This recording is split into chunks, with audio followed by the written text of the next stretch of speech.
Hello, everybody, and welcome to The Voice of America, the official podcast of the People's National Party. I am unfortunately saddened to be giving you this news, but many of you are already aware of it.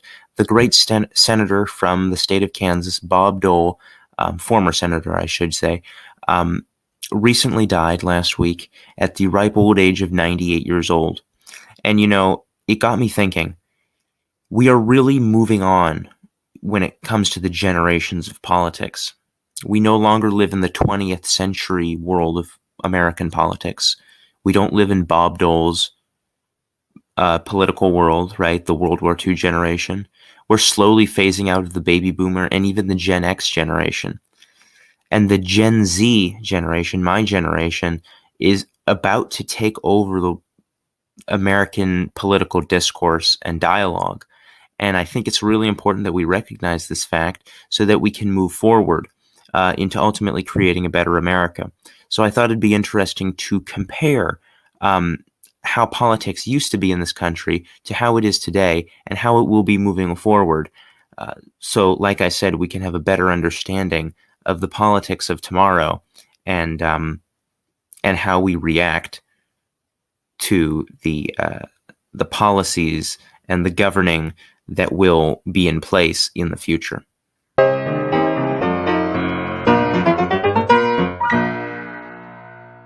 So I think it's important that before we begin this episode, it's important to reflect on the career of Bob Dole, the things he did to shape the political culture of his time, right? His legacy and everything like that.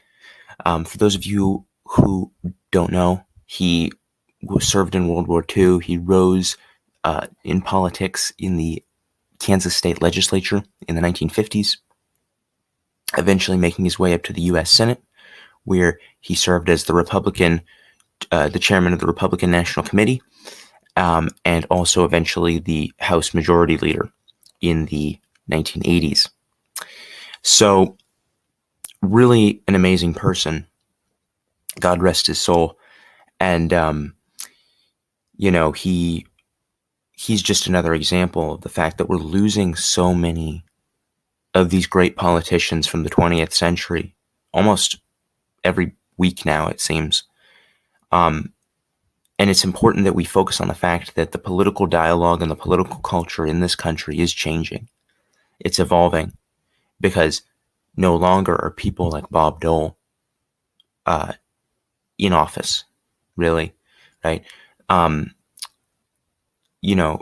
The types of Republicans and Democrats that he grew up knowing and that he served in Congress with really don't exist anymore. And I'm not talking about moderate Republicans and moderate Democrats, because a lot of people like to say, back in the day, the Democrats and the Republicans agreed on a bunch of issues and they were way more moderate and it was easier and America wasn't as divided. But now the two parties have gotten more radical. Well, that may be true because we have definitely gotten more divided over the years.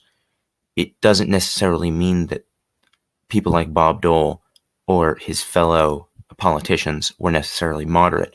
It's just that they were discussing the issues that were important to their generation at their time. And we're discussing the issues that are important to our generation at our time. So in the 1960s and 70s, Bob Dole's generation, which was in office, was talking about issues like civil rights, women's rights, U.S. conflict in foreign affairs like Vietnam, right? Preventing the threat of the Soviet Union, things like that. Those were the issues that were pressing and concerning to his generation, and that's where people disagreed on. Today, issues like plenty of social issues, things like abortion, the LGBTQ movement, issues like immigration, and how we're going to transform the economy for Americans, those are the issues that a lot of Gen Zers and younger millennials really care about. Because it's the issues that affect our generation, our people, and our times. So that's what we're going to be the most divided on when it comes to issues. And that's why you see politicians on both the right and the left rising to power through the use of the political dialogue that is being used today. Because you can't rise to power talking about issues like Vietnam or the Soviet threat anymore, because those are gone. And pretty soon, 30, 40 years from now, maybe some of the issues we're talking about today are either going to be completely gone for whatever reason, or they're just not going to be as important, because the next generation is going to take the place of rising into the world of politics. And that's just what happens. That's what happened all throughout Europe, over these past several hundred years. I mean, it's really happened all throughout history, but specifically in America, it's very interesting to study it and how it evolves and changes over time, over the decades. So I think it was just important to make this episode to talk about those types of ways that political discourse in this country is changing, and how specifically us at the People's National Party can react to these changes and ultimately try to build a better America. Because that's what everybody's trying to do in the end, whether you're right or left or center or whatever. The views you have, you truly believe will change America for the better. The question of will these issues actually work is a completely different conversation. But respecting the fact that they are an issue and they are pressing and concerning to us, to my generation, that's what matters first. You can look at examples like just immigration. Immigration's a huge issue nowadays. I mean, it's always been an issue, obviously, but it's a much bigger issue, really, ever since 9/11 and things like that. A lot of terrorist attacks that happened all throughout the 21st century so far in America and in Europe. People have been cautious about letting foreigners into their borders, whether that be Muslims or Central Americans, like here in America at the southern border. Europe clearly, obviously, has a lot of their own immigration issues. And the debate on open borders versus closed borders, or a balance in between, is a really concerning and pressing topic.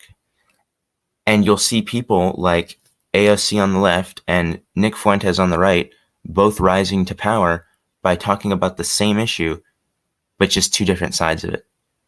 And it really shows you how, when you change the political culture in this country, our generation, younger people in general, react to that. So how do we have these types of conversations without it being as divisive as it is right now? Because somehow they were able to do it. Somehow, they were able to have discussions like civil rights, for example, in the 60s, without things getting too overboard. Now, there's no question about the fact that there was a lot of violence that happened in the 1960s because of the civil rights movement and civil rights legislation. However, the vast majority of Americans were able to have civil discussions and have a professional tone when having these types of conversations. And that's what we need to come back to. There, politicians who disagreed in Congress, right, in Washington in general, they were able to go and sit down and have a nice dinner with the opposing parties, a member from the opposing party, because they were good friends outside of politics. And that's another thing we have to focus on. The fact that politics is not our entire life. There's more to life than politics and drama and things like that. And both sides are to blame in many ways. And it's not necessarily their fault. People, especially people like me who are a student, I consider myself a student of politics. It's very easy to get indulged into this whole world and completely absorbed into it. And it's not healthy because there's more to life than, like I said, this political drama that we talk about all the time. And I feel like people in the 20th century, Bob Dole's generation, whatever you want to call it, the politicians and the adults of those times were able to acknowledge the fact that there was more to life than just the drama that was going on in Washington or on the news or wherever.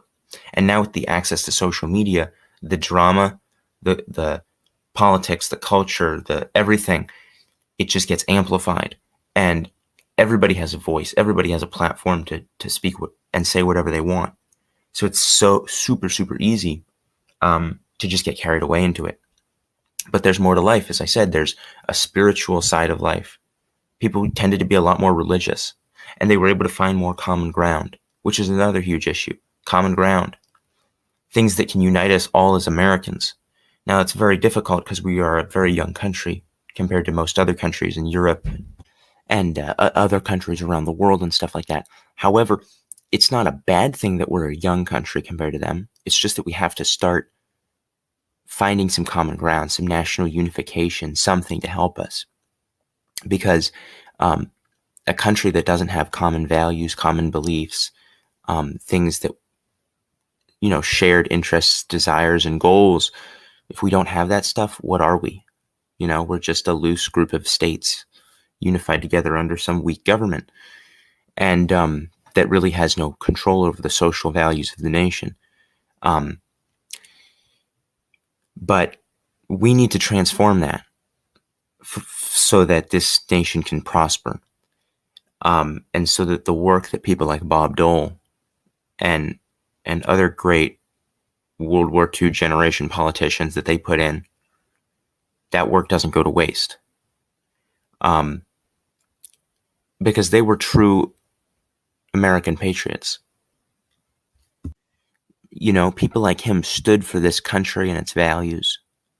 And we're seeing those values thrown away every single day. And I'm not just talking about this in a partisan way, right? It's not like just the Democrats are anti-American. The Republicans do many anti-American things as well. Like sucking it up to the big mega corporations, the multinational corporations and businesses that don't have American interests in mind. They don't care about American workers. They don't care about American families. They're just going where the cheapest labor is, and they're trying to sell to the most expensive markets in order to get the most money. They don't care about the American consumer. They don't care about the values of this nation. That's why you'll see a country like Amazon not gives two craps about the fact that they promote things like the LGBTQ agenda or things like that. And we need a society that cares for one another and a government that cares for the people and the culture of the society. And it starts with the national unification. We have to have basic common values, whether that be religious or political, cultural, whatever. But that is how so many nations have been able to prosper, even through some of the most divisive times in their history. People have been able to stay together, stick together, through hard times, through wars, through struggles, famines, totalitarian dictatorships. They've been able to keep up the good fight and preserve their nation and their values, even with pain and suffering. And although it may look like America is so, it may look like America is falling into a pit and they can't get out, there is plenty of hope and there's plenty of potential. But if we continue the path we're going with the Gen Z generation, my generation, we will eventually get to the point where America could be unsavable. Or at least America could not be brought back to what it once was. And And if we want to prevent that from happening, we need to start now and take action now on both the economic and social front, which is why the People's National Party is dedicated to bettering the culture and the values and the fiscal policy of this nation all together, because they all go hand in hand. They all help one another, and they all affect each other. So if you too, as the viewer, the listener, care about the preservation of this great country, and you're proud of who you are, where you came from, and the values and beliefs that you represent, then you need to contribute as well. You need to contribute in this fight to preserve Western civilization as we know it, because it is being taken away from us. From the social justice warriors on the left to the greedy free market capitalists on the right. And we definitely have to do something about it, because America will never be the same. It will never be how the founding fathers envisioned it. It will never be how Abraham Lincoln attempted to preserve it to become. It will never be what it once was, the great, mighty, mid-20th century world superpower during World War II and post-World War II. We are falling behind to countries like China and other growing world powers. And they've been able to overcome obstacles of division. There's no doubt about it that there's plenty of division in countries like China or Russia or other world superpowers. But they've been able to find common ground, and they've been able to work towards a national goal. And we need to learn a lesson in many ways, not necessarily from them, but from countries in Europe and other first world countries that are growing in their strength, both their economic strength, their population, everything like that. Countries that are truly prospering, and it could potentially take the place of America someday. We got to do something about that. And I have faith that we can, but it's going to take a lot of work, and we might not see the end results in our generation. Because then again, the political dialogue and discourse and culture of this country will change by the time we're gone from this planet.